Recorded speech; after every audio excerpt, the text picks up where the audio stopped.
અંકલેશ્વરમાં વિવિધ ચર્ચામાં નાતાલ પર્વની ધામધૂમથી ઉજવણી કરાઈ હતી।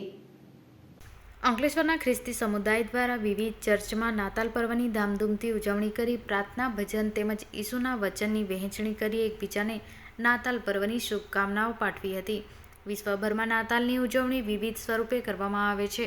જેના થકી વિવિધ સંસ્કૃતિ અને રાષ્ટ્રીય પરંપરાનો પ્રતિબિંબિત થાય તે માટે નાતાલ અને ઈસ્ટરનો તહેવાર દરમિયાન વાર્ષિક ધોરણે દેવળોમાં સૌથી વધુ માત્રામાં ધાર્મિક કાર્યક્રમો થાય છે। અંકલેશ્વરના ખ્રિસ્તી સમુદાય દ્વારા વિવિધ ચર્ચમાં ઉપસ્થિત રહ્યા હતા અને પ્રાર્થના, ભજન તેમજ ઈસુના વચનની વહેંચણી કરી નાતાલ પર્વની ધામધૂમથી ઉજવણી કરી નાતાલ પર્વની શુભેચ્છાઓ પાઠવી હતી। મારું નામ રેવરન્ડ રમેશ કટારા છે અને હું સેના ચર્ચનો પાસ્ટર છું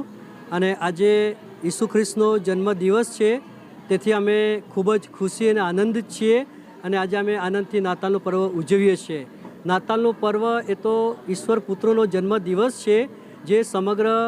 જગતના પાપી માનવોના ઉદ્ધારને માટે આ પૃથ્વી પર આવ્યા અને માનવો સાથે વસવાટ કર્યો ને માનવોના પાપ માથે લીધા અને કાલવારીના વધસ્તમાં પોતાનો જીવ આપ્યો અને એ પ્રભુ ઈસુ ખ્રિસ્ત આજે સમગ્ર માનવ જાતને પ્રેમ કરે છે, માનવ જાતનો ઉદ્ધાર કરે છે અને માનવ જાતને આશીર્વાદ આપે છે। તેથી આપના મીડિયાના માધ્યમથી અમે અંકલેશ્વરના તમામ જનતાને